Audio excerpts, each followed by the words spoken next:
Brother says, brother says, I have only more recently started practicing more recently and wear a thobe and a kufi, etc. most of the time as it is convenient when praying. However, people tell me it is unnecessary and I should wear what the people of this country wear. I am from the UK. Bismillahirrahmanirrahim, alhamdulillah, wa salatu wa salam ala rasulillah. Amma ba'd. First and foremost, we give you congratulations and glad tidings of practicing Islam, learning Islam, following Islam. Walillahi alhamd. Allah has truly blessed you and you have made a great decision for the well-being of your soul, your body, and your mind in this life and in the hereafter. And we ask Allah subhanahu wa ta'ala to keep you firm, to keep you strong. And we personally advise you to learn as much as you can of the authentic hadith of the Prophet sallallahu alaihi wasallam, the true understanding, the meanings of those hadith. We ask you, we advise you, we beseech you, we call out to you, we beg you to learn your deen, seek beneficial knowledge, learn what Allah says, what the Rasul says. Understand the words of Allah, the words of the Rasul of Allah, according to what the ulama explain and lay down in detail. Once you do that, everything will become clear, step by step, piece by piece. So that's my personal advice to you. The more knowledge that you have, the better your deen will be. Hopefully, subhanahu wa ta'ala. As far as the question, with regards to wearing a thobe in the UK or America, it's unnecessary. It's not from the dress of the people, so on and so on and so forth. We said is that there's several ways of answering this question, but let's just say one who tells you this is somebody of ilm, knowledge, true knowledge, and they practice the deen, they follow the sunnah, they learn, they respect the different ulama, they're always in the books, they've studied, and they advise you with that. That's one thing. That's one thing. Perhaps he's right. Perhaps he has some point of view by saying that. Your people in your country, they wear pants, they wear trousers, they don't wear robes or thobes or dresses. That's in the Middle East, or that's in West Africa or North Africa, or whatever the case may be. So you should dress like the people in your country. It doesn't mean that you don't have to be a Muslim, you're not representing yourself as a Muslim, but you don't necessarily have to wear this.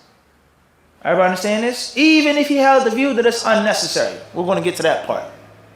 As far as if the person who said this to you is someone who doesn't have knowledge, or has a little bit of knowledge and a lot of ignorance, or someone that is influenced by the non-Muslims and by the superiority of Western culture, Western science, Western tradition, and everything that's Western is better and bigger than that of the Muslims or that of the East, and that's a different story.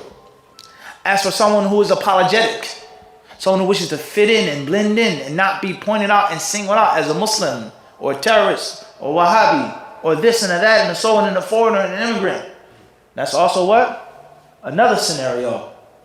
Or someone who picks and chooses what they want.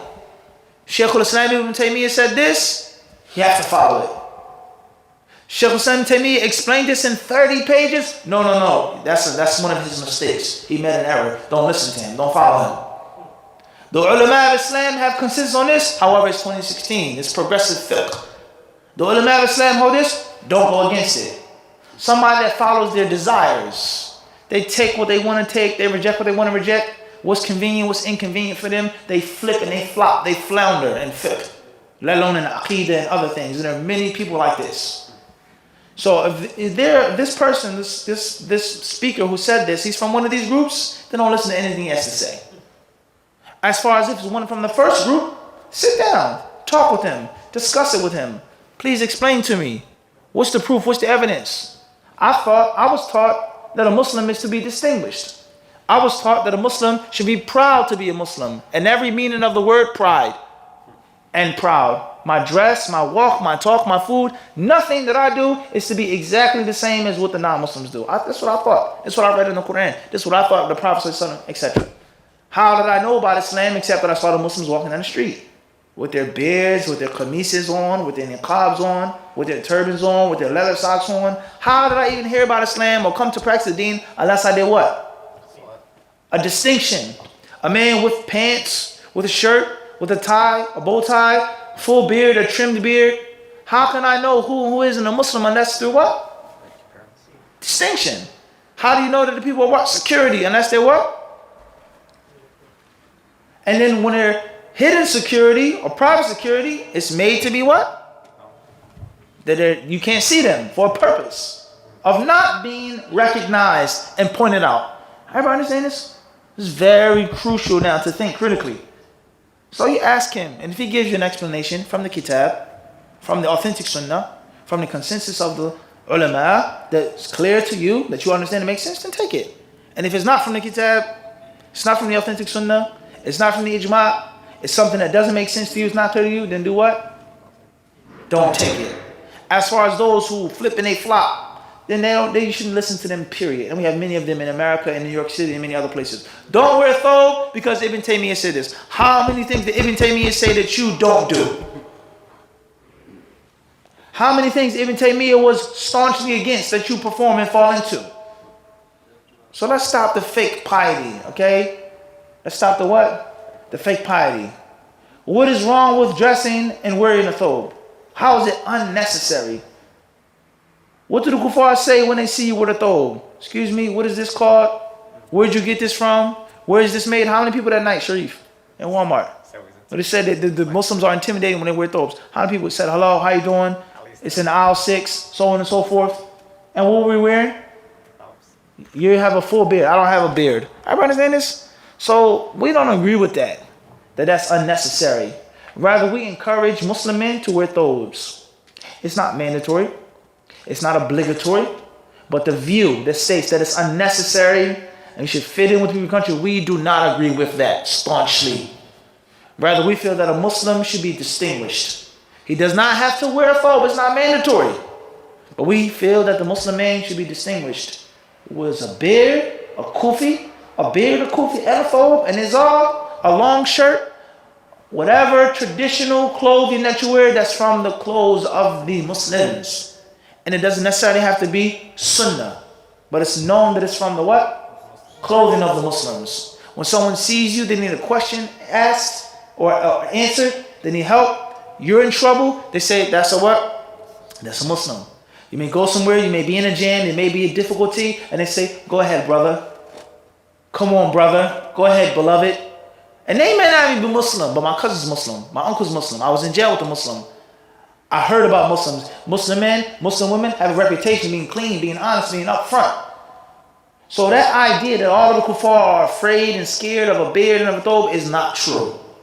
That's a fallacy. That's kadhib. That's wrong. Everybody understand this? So we advise you to wear your thobe, to be a proud Muslim, to follow the sunnah.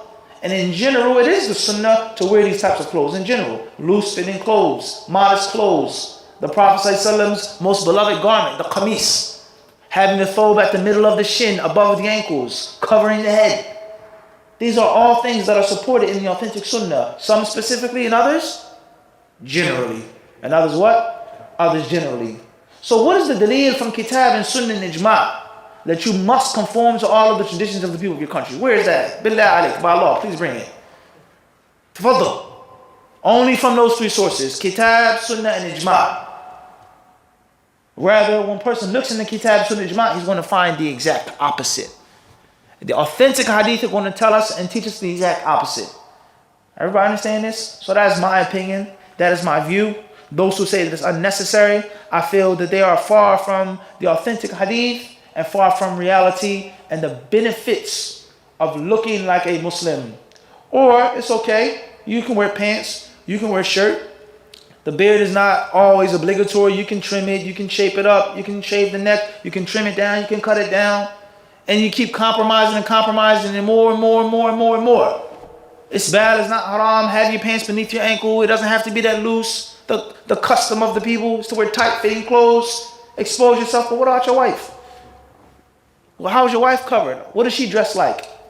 What is she wearing? It's okay because perfume is from the tradition of the people of the UK. So let your wife wear perfume. And let her uncover her hair. And wear tight. And the list goes on. Next time you have nothing left from your deen. So we don't advise with that at all. And we feel that that is totally erroneous. Wallahu ta'ala alam.